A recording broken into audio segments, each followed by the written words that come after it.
机会和你见面。The world needs me to share with you a story about orange juice and a cat. So let us begin. You see here a picture of a baby. Look at the baby, so happy to be alive, so full of energy and hope for the future. What does the baby need to thrive in our world? What capabilities does the baby need? That is one question I hope to answer for you today. Let's take a look at what the world says we need to survive and thrive. IBM, in a survey conducted this year of over 1,500 executives around the world, found that the top quality is creativity that we will all need. There's a book written that says the same thing. The book is called 21st Century Skills. The book says creativity, invention, and innovation are going to be extremely important. There's a study done this year, published in Newsweek magazine, that says that although that is true, there's a disturbing trend that creativity is actually diminishing, at least in the United States of America, that at least along 5 measures of creativity, we have experienced great decline over the past 25 years. Very interesting. We need to be more creative, but at the same time, we seem to be less creative. One reason might be what Tony Wagner from Harvard says, that maybe our education system is not adequate. He says that our education system should be less about right answers, meaning less about having students find the right answers, and more about having students find the right questions. That is because we no longer live in a world where everything is known. Matter of fact, we live in a world where very much is unknown. So we don't always know what you need to know. Therefore, we don't know the answers ourselves. Therefore, we need you to help us find out what the right questions are, and then help us find the answers together. We also need less of extrinsic reward. Extrinsic means you find reward in things outside of you, such as good scores, good grades. Those are all outside rewards. We should be moving more toward intrinsic rewards that come from inside. The great feeling you have when you know you've mastered a skill, or you've done something that you know impacts many people, helps many people. Those are rewards you feel from inside, knowing what you've done has been wonderful.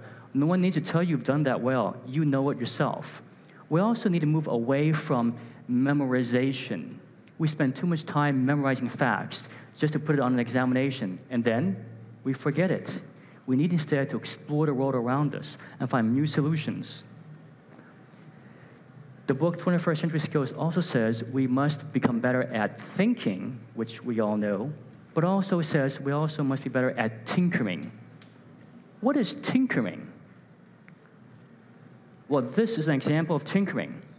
This is an ordinary wooden stool. But you see there, attached to the stool is a camera and a recording device using rubber bands. Well, what could this be used for?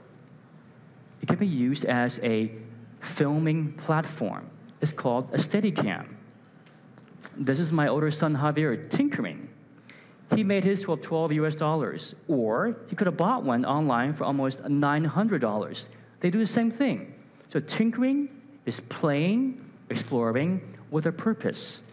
Another example, he took a piece of plastic cylinder. He also took a piece of plastic lens that he found, I think, in the trash somewhere, and some rubber bands. And he used those to make a macro lens. That plastic piece he used came from our chair, but he saw there was a better use for that plastic cylinder than for use around the chair. So he made his own macro lens, $2. Works just fine. Another example of tinkering, you see 6 common objects: a plastic bottle, a paper clip, rubber band, pencil. Can you guess what this can do for you? This is something my older son Javier also made from those common objects. What would you guess? Any volunteers from the audience? What would you guess this thing can do for you? Any guesses? 猜一猜。什么？ Pencil? Pencil case? Maybe pencil case. Here's a close-up of a tip.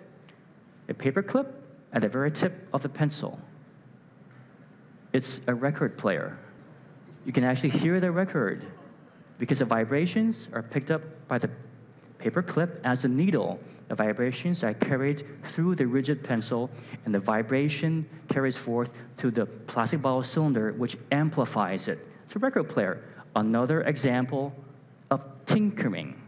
We all know about thinking, studying hard, examinations, but tinkering is just as important, if not more important.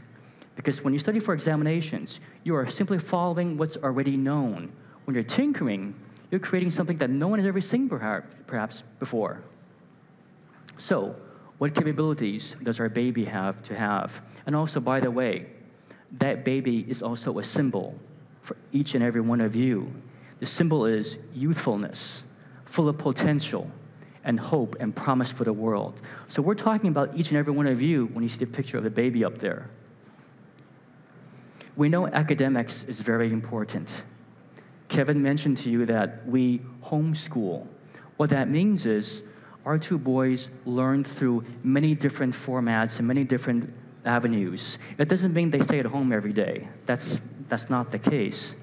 We know academics is very, very important, but we also know academics is not enough. It is not nearly enough. The symbol I use for academics is an arrow. You start at the very base grade, kindergarten, and then go to first grade, second grade, third grade.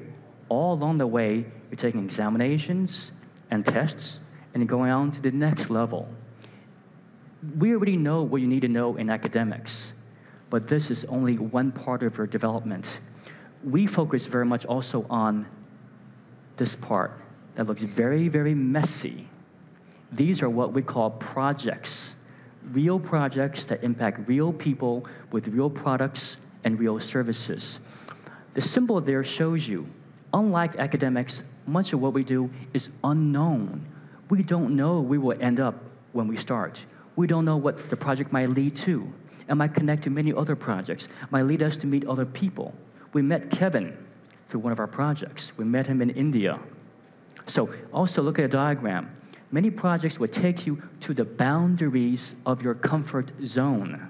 It takes you to where you're not comfortable being and stretches you to go beyond where you've been. So academics is a strong foundation, but it's not nearly enough. We add what we call ventures. They are our way of saying the real projects that our two boys engage in that provide a very different type of learning. Venture means a daring undertaking or journey. Daring, there's risk involved. You don't know where this will lead you. It might be, in your opinion, a waste of time, or it might be something wonderful and leads you to unimagined great things. So we begin at home, where our kids do academics, they also do tinkering, they also play. All three are highly important. I think that often we don't stress enough the value of tinkering and play. Here's what we did in our family, in our home school. We used design to design for our two boys a variety of ventures that they engage in, and they help us design it along with them. We follow a very simple three-step process. We first ask ourselves, what does our son find interesting? What moves our son? What does our son like to do so much that we have to tell the son it's time to go to sleep? You have to sleep, it's 3 a.m. in the morning. You've been working on this for the past 18 hours, something they love so much. And then we imagine, how can we make this into a venture where they serve real people with either a product or a service? And then we decide, we say, let's go for it. Let's try it out. Let's take a chance, not knowing where it might lead. Then we loop back. We ask ourselves, how is it going? Is our son enjoying the learning experience? Is he being challenged? Is he or she producing something of value for other people? Our two customers, Javier, age 16, and Fabian, age 13. So a few ventures they've been embarking on. Start with the orange juice and the cat. I'll tell you a story about these two things. First, the cat. My younger son, Fabian, one day came home with a cat that he brought from the animal shelter. Cats and dogs that people don't want stay there. but if people don't adopt them within a certain amount of time, they're killed. So he brings home a cat, a very, very wild, destructive cat. Here is what the cat does to our house. Tore up our wallpaper, tore up the wood. You can see he put a hole in the wood. The cat scratches up everything in the house. I asked Fabian, what were you thinking? Why'd you bring this cat home? The cat is very destructive. Couldn't you have found a very soft, fluffy, kind, gentle cat? He said, Dad, you don't understand. I hear that a lot from him. You don't understand, Dad. He said, this cat is obviously very, very wild, destructive. Like me, anyone else that goes to see the cat will see the same qualities and say no. That means the cat will surely be put to death. So unless I save the cat will surely die. So when I hear that, what can I say except that's so kind of you? And I go away quietly to my room and worry about the destruction in the house. But Fabi used that opportunity to ask himself, how can we turn this into something wonderful? Because I want my father to be happy with a cat and not worry about destruction in the house. He knows cats purr. When cats purr, it makes people calm. He wondered to himself, can my father be calmed by the cat's purr even if he doesn't like the cat? Even if the cat were not there, is this possible? Can I record the cat's purr and play for my dad in a different room and still be calm? He began thinking about many different possibilities, and he used that, he entered these questions to a contest. He won first place. And part of the prize was a medal, which we thought was pretty neat, but to him, much more important was the other prize, an iPod Touch. That's become his best friend. He also loves to invest in stocks. Since he was 10 years old, he's been buying stocks and selling stocks with his own money. Some companies he's invested in are RIM, who makes BlackBerry, Tesla, Apple, and Google. So he wanted to combine both his passions together and make a venture out of it. By luck, we found out about a contest called the Financial Future Contest. And that contest asked people to come up with a game to teach young people about saving and investing. He said, I'm going to enter that contest with my idea. Here's some drawings he made. He said, how can I use the Apple iPod Touch to help people learn about saving and investing as they go about their usual day? As they go shopping, they go see a movie, they play with friends. How can I make it something that they can use to learn about saving and investing all the time? Some more drawings of a person walking down the street, going to different stores, and having the iPod with an application.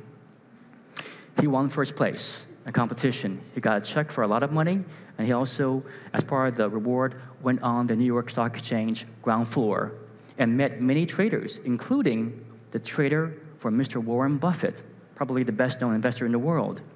He also got to ring the closing bell for the New York Stock Exchange on the 11th of January of this year. Also was interviewed by CNN on the floor of the stock exchange. And most importantly, this application of his is not just an idea, it's actually a real product. It's been made into a real application, and you can get it today if you want. It's on the Apple iTunes store. It's called Oncosaurus. There are 6 ways to teach young people about saving money wisely, spending money wisely, investing wisely, and very importantly, giving money wisely. It also has a website where he'll have stories about saving, investing, and economics that he'll write. Now he's the CEO, Chief Executive Winker for Oncosaurus. He also was asked to go to make a speech at a conference. He also made some other contraptions, a skate made from things we throw away in the house, magazines rolled up into tubes, oatmeal used as glue for the magazines to make a strong wheel, dental floss to make the wheel frame stronger, also bits and pieces from his rubber sole from his shoes as a tread for the tires, and also use plastic bags. When you iron them, they turn solid and use that as a base for the states. So it's called STOMP. It stands for Some Trash, Oatmeal, Magazines, Plastic, Floss. He was a finalist in another contest. Last venture of his, he loves to play 象棋, 跟他的爷爷. He likes to play Western chess too. He said, I'm going to make chess more fun for more people, even people who don't like to play chess. One game he made from chess is called reverse chess. You begin by putting the pieces randomly together on a chessboard. You try to return them to their home base. Another variation is called arg chess. After every move, you roll two dice. If they come up double sixes, you change places with your opponent. Maybe you were winning, but now you're losing because you changed places. Last variation is uh-oh chess, where you line up a chess piece any way you want on your side, but you hide your side with a big piece of plastic so your opponent can't see what you're doing. And then when it's time, you raise the ball, and you see what your opponent has done. And you might say, uh-oh, I'm in trouble here. So that's his latest venture. So as you can see, Fabi started many ventures by first observing a cat in an animal shelter and being kind to trying to save the cat. Now let's go to orange juice. When Javier was 7 years old, he spilled orange juice on the floor at the kitchen table. We asked him to clean it up. He ran away. An hour later, he came back with this. He made a robot that can clean up orange juice for him. It has a pad to clean up the floor and also a tube to spray soap water onto the floor. We said, this boy likes inventing things. We better pay attention to what he likes to do. He won a contest next year with robot inventions. Then, at age 9, he met a world-famous inventor. Very importantly, this person's also a humanitarian. So he serves the poor people of the world with his inventions. And this person opened his eyes to the world of invention while serving the poor. Javier's done many different things. He'll talk a bit about what he's doing in a few moments, but he went on to create an NGO called Inventors Without Borders. He also invented a machine using bacteria and algae that won a contest. And then he also went to India to visit with some social inventors from around the world. He also went to work in a biotech lab and got a first paycheck there. He gave a lecture and presentation about innovation there. He also, in working with Ritika, another speaker today, to help the school there that was damaged by monsoons. He also invented another invention that makes drinking water from simply humid air. I can't show you the diagrams from this because it's actually being patented this month in the US of A. So he's done quite a few different ventures. The one quality I admire most in my two boys is that they're actors and producers. I don't mean Hollywood or Bollywood. I mean they take action. They're in the world taking action, not just sitting back and observing. They're actually in the world participating. They're also producing things of value in their ventures. They produce products and services. So they aren't just watching people do things. They're actually in the world taking part. And they believe at a very young age that they can always do this. So for the rest of our lives, they believe they're called to be actors and producers and serve the world. Quintessence. What does that word mean? A long time ago, ancient Greeks looked around the world and saw everything that they could touch and see and smell and taste and hear were made from what they thought were four essences: air, fire, earth, and water. But when they looked up at the nighttime sky, they saw the stars, the moon, and the galaxies, and they said, that is something different. That is not of this world. That is special, it's magical. That is the fifth essence, the quintessence. Each and every one of you have quintessence. You were born with it. And so when we talk about youth development, think about that special part of each of you. You each have the quintessence. And we, as adults, should look at you and look at you the way the ancient Greeks looked at the world sky, with awe, amazement, and admiration. Because you all have something very, very special inside you, is waiting to be expressed through your ventures. So how do we find the quintessence that we have inside us? Quintessence is mysterious, it's magical, but we can see parts of it by finding out what's our passion, what moves us. When we find something we find to be so interesting that we have passion for it, that tells us that's part of our quintessence. So the way to find out about our quintessence is, one way we find is through ventures. Try different ventures, real-life projects. See which ones catch your attention. You find this so interesting, I must do this, I can't wait to do this. When you find those ventures that you find so engaging, that tells you you're beginning to see a little bit of your quintessence. When you live your life following your passion and serving other people, you're living lives of purpose. If you only follow your passion to please yourself, that's not very purposeful. But follow your passion and serve those, especially in great need, the very, very poor people, the very sick people. Then you're living lives of purpose. I believe every one of us has a purpose on this planet, but not everybody knows that purpose, because not everybody has found their passion. And that's very, very sad, because that means many people in this world die every day never knowing their quintessence. Don't let that happen to you. So, quintessence, passion, and purpose are all connected. Try Inventors will help you find your passion. Live your passion with serving other people, and you'll live lives of purpose. And creativity is already in you. You don't need to look elsewhere for creativity. You don't need to go out and buy it. You're born with it. Your job is to protect it and to feed it by ventures or other means and let it grow. So I ask you, how do you start? Simple. We started with something we know very well. A cup of orange juice, a cat. What is your cat? What is your orange juice? Thank you.